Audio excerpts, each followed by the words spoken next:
Hey, my sweet Kit Kats, Keli-Kat here. Let's transform this beautiful bottle. I did go ahead and put on 2 coats of Pentart bonding primer, and then where I'm going to decoupage this beautiful Decoupage Queen rice paper, I did paint a sheepskin chalk paint. So we're going to go ahead and decoupage down on both sides using a matte varnish and glue from Decoupage Queen from Pentart. The paper that you see there is called Gothic Damask. It's number 0620 from Decoupage Queen.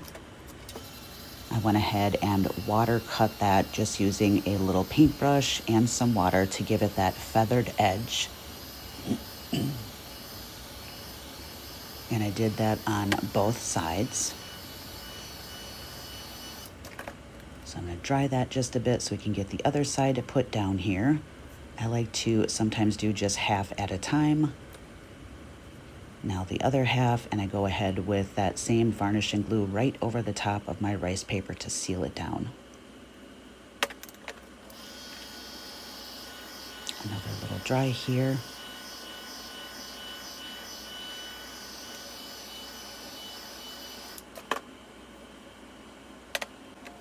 We're going to go ahead and add one of the Formflex castings here. I already have one of them down. This is from the Zuri Baroque mold called Dewdrops. It was available at my All Paint Products link. It is currently sold out, but they do plan on restocking. So I'm using a bit of Stick Fast to carefully adhere that down. Stick Fast is like a crazy glue. So you do want to be careful of any kind of squirts out the sides, that you don't get it on your fingers. Sometimes if that happens, I just take a small brush and kind of whisk that away. And now I'm coming in with a onyx chalk paint, as well as a brass metallic from Pentart. I have a fluffy type mop brush here that I've actually put just a little bit of water on before I apply the paint. It does help it to kind of flow and just adhere a lot nicer. Not a sopping wet brush, just damp.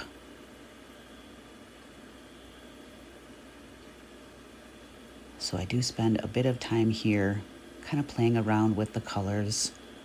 I don't rinse my brush,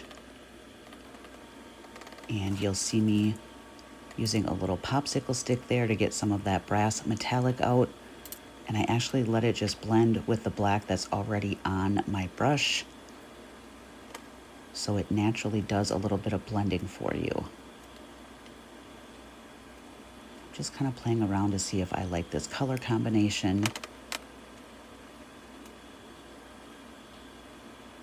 If you were to apply a paint color and you just don't care for it, all you have to do is let it dry or give it a bit of a dry and come in with something else and give that a try.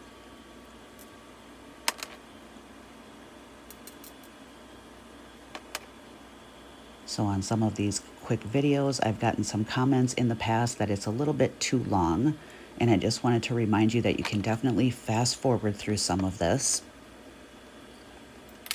And make sure that you're actually clicking on the video so that you can hear my voice.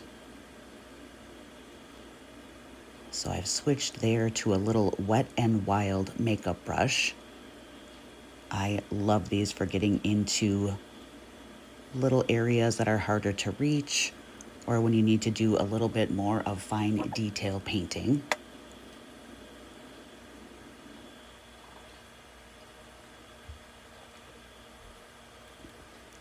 Which is exactly what I'm doing here.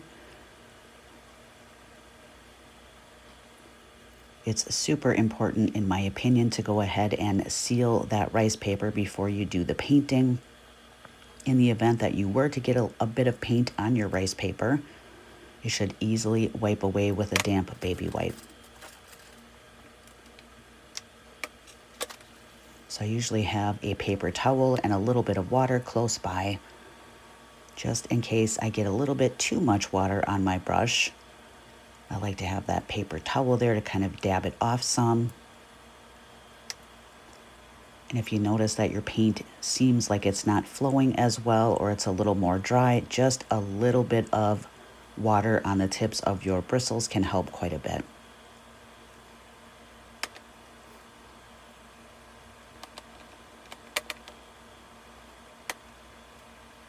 I'm just making sure I get in every little nook and cranny there.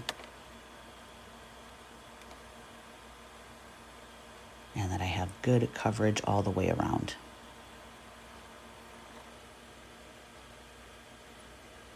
I am loving that brass metallic from Pentart.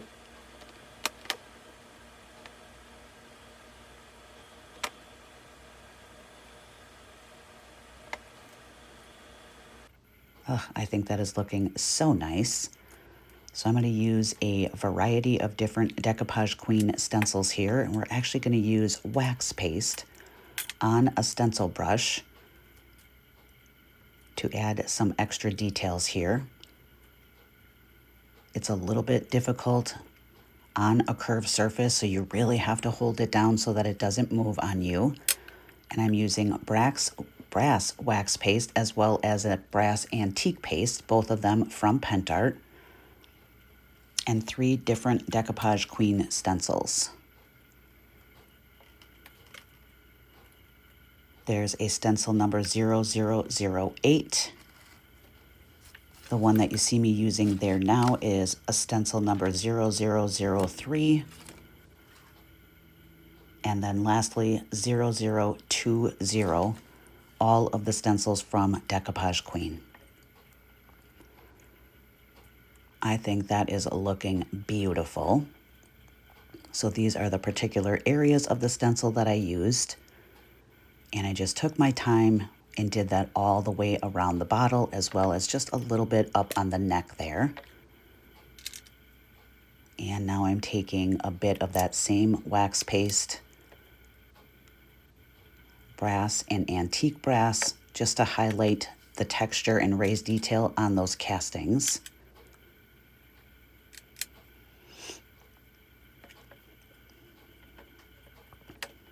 A little bit around the neck and top of the bottle so it all kind of works together.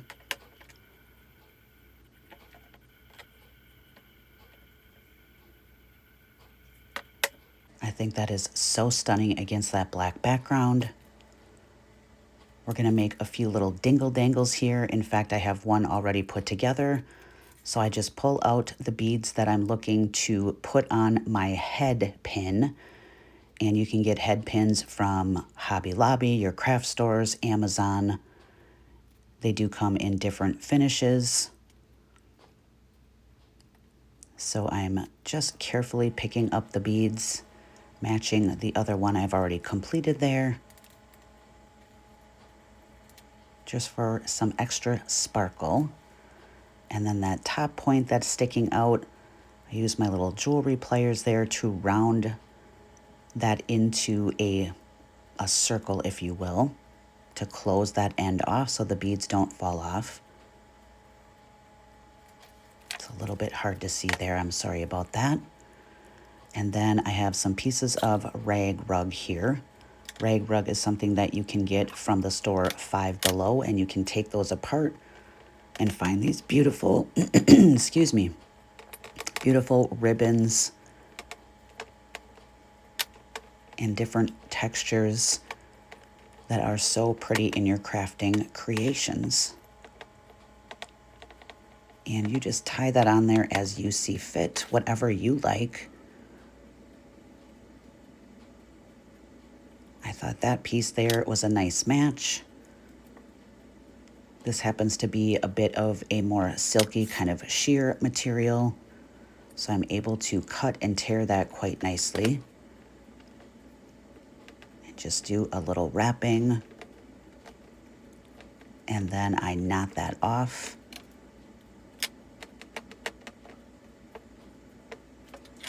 Those extra little tails, I am going to tack those back. I do have a drawer pull there for the top that came from Hobby Lobby, and I'm going to use those same wax pastes, a combination of the both of them, just with my finger in the wax around all the surface of that drawer pull. so that it all is conducive and works together.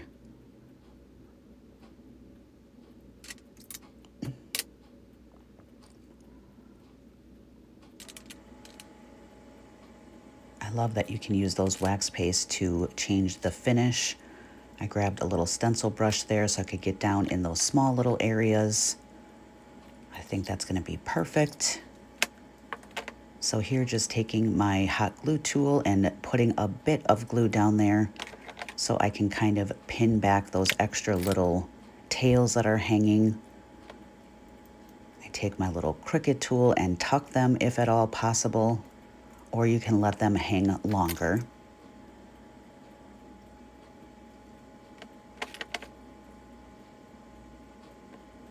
Just a little bit at a time. I have some beautiful little chain here that I thought matched perfectly. So I'm going to kind of eyeball about how long I want it and take my little snips there to cut off the piece that I need.